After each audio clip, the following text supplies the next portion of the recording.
They took advantage of the fact that you have an open heart. And when you're someone who gives people the benefit of the doubt, it's just gonna happen that you encounter predatory individuals. It's like inevitable. Hi, my name is Azza, and I'm a retired villain. Now I've reformed, and I hate evil. There's nothing I hate more than evil, actually. Okay, let's get into it. Predatory individuals attach to people who they perceive as easy targets, right? They're kind of hard to detect. They typically are people you can find in social settings. If you're like a student, they'll be in your class. They're everywhere, really. In fact, approximately, actually no, let me not give you statistics I made up. But if I had to guess, I'd say about 30% of people actually have really bad intentions. And the other 70% of people, I think, are pretty decent. 30% feels like a lot as well.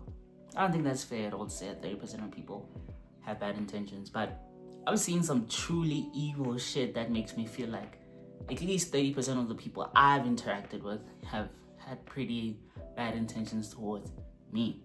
Now, I don't know if that's because I'm pretty, because I'm smart, because I'm talented. Maybe it's all of the above, but it just so happens that, yeah, a good chunk of the people I've met outside just chilling are really bad people. And that's why I need to like spread awareness, because they cannot keep running around like with impunity. This shit gotta stop. Like, I'm so sick of it. I mean, it's this or I continue to be evil, all right? I literally became a villain because of the experiences that I went through. I just refused to be victimized. But now I'm spreading good and hoping that you guys who are watching my content will be able to develop your own level of understanding. These guys tend to only show their true nature after things start to go sour. You might experience some form of betrayal. In the past, I was arrogant. I used to have like people in my circle who I could tell were kind of dodgy, but I had this incorrect assumption that I could fix or change them, or that I was somehow above the abuse.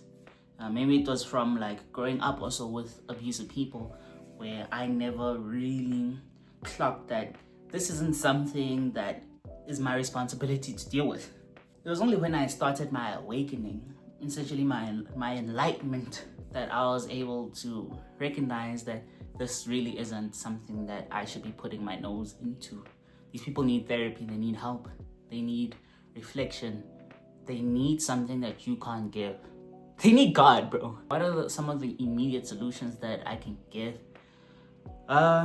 Number one is distance. Like, you gotta get as far away from these type of people as possible. You gotta put kilometers between you and them. Like, I'm talking acres of land, bro, because there's no level of proximity that you could have where you'd be safe from their vengeance, because they don't necessarily see things like you and I. They don't see things as equitable. There's no line, there's no limit. They will go as far as they can in order to prove that you were wrong about them. Even though, I mean, any type of action that you take to get away from them is the positive action. Secondly, you want to keep receipts.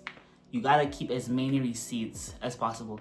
I'm gonna say this a couple of times in my videos, but the truth is your biggest friend.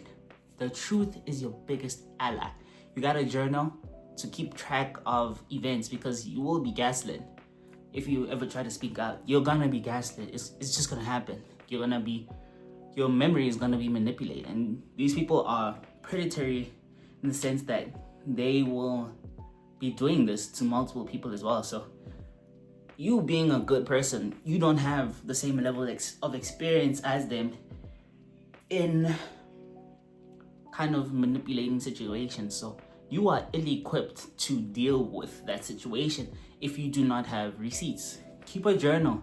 If there's someone in your life that you can't get away from, having a journal is key, because you are going to start doubting your memory. And this can allow the abuse to continue for a very, very long time. So keep a journal. Have a trusted friend that you, like someone you actually trust, like someone you know is gonna keep the details straight, you know? yeah, someone who you know is gonna keep you in line on the straight and narrow, because it happens so often that like I said, your version of things is just gonna be misconstrued. And if they gain the initiative in terms of public perception, this can seriously affect your reputation, and this can be detrimental in spaces where your livelihood is on the line, like workspaces or even school spaces. So it's important to keep the initiative, but you also need to trust that it will blow over. Whatever damage they try to do to your reputation, just trust that it's gonna blow over time, because they're gonna again. You know, predatory individuals have this compulsion. They can't help themselves but do fuck. That's how they got themselves in the scenario where they messed with you in the first place, not knowing that you'd eventually find my content and be able to detect their okay. Another solution is to acknowledge the pain. This is the only way to close the cycle. A lot of people try to like rush through dealing with the way that having a predatory individual in your life has affected them, but you really can't. You have to feel your feelings. Like, there's no other way to do it. Like, you need to feel your feelings in order to close the loop of the pain that they've caused. Because I mean, and you can imagine, it's really not nice to have people speak ill on your name, to do shit to you. You know, it's one of the worst human experiences that can happen, because we're social beings, we're human beings. Like, you expect to be treated with empathy and kindness, but it just isn't a standard to everyone. So that isn't the standard with everyone. So you really need to take some time to feel the pain. I mean, therapy is a good option, but if that isn't an option for you, like, I sincerely recommend spirituality, meditation, and really like experiencing grief, feeling the grief and letting it pass through you.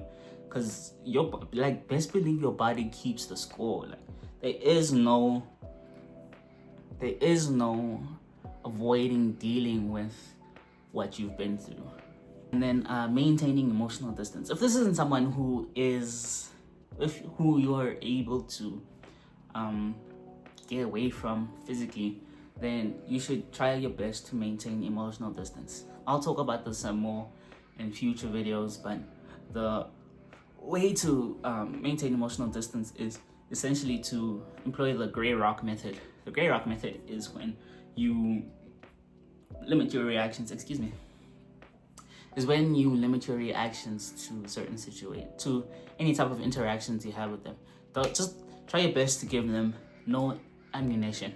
Try your best not to take the bait, because they will try to bait you into conflict, and that is exactly how they get their knocks off. That's how they get control. So you need to be able to control your emotions. You need to give them no ammunition. Don't react when they do something, and keep your emotions under control. You gotta give yourself some distance. If something happens in front of you, you gotta slow down your reactions. You gotta be like, whoa, hold up, I'm not gonna react to this. Give yourself some time. That way you will be able to act in a way that you won't regret later on. Trust me, you do not want to give them the initiative. When you are at war, family, when you are at war, you gotta keep the initiative. It's the only way to win. Trust. I read The Art of War. Back when I was a villain, I ran a cult. I had a cult, right? And I had to retire the cult a little early, because I could see how things were gonna escalate. You know, cults tend not to have bad endings, and I figured my cult wouldn't have a bad ending because my intentions were good. But I realized that I don't need to have a cult to have people support me. I don't need you guys to be blind followers. I don't need you to zealously support, like, be on my side. I think I was just kind of sensitive.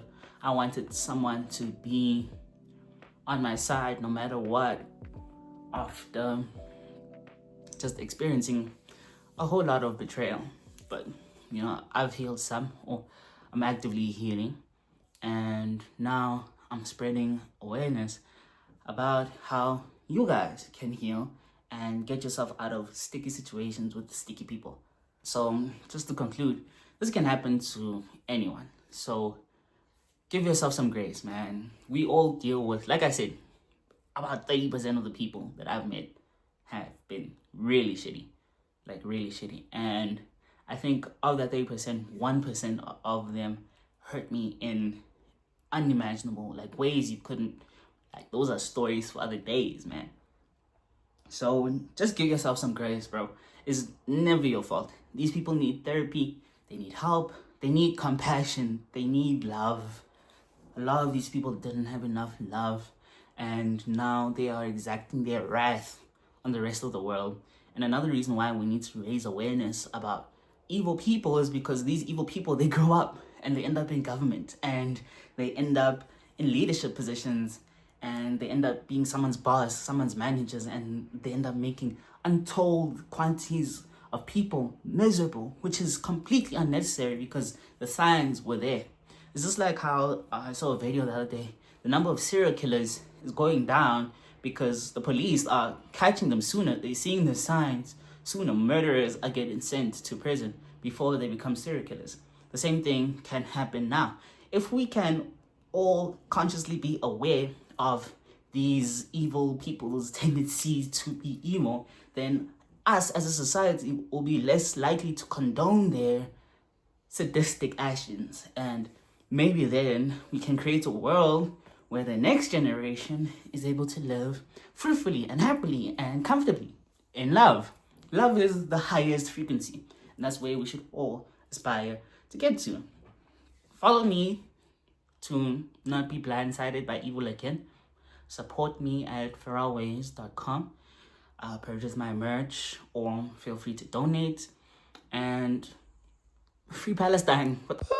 Free Palestine. I need your support, but Palestinians really need your support. So if you have anything to spare, please donate to your nearest Palestinian support group. I love you. Thank you.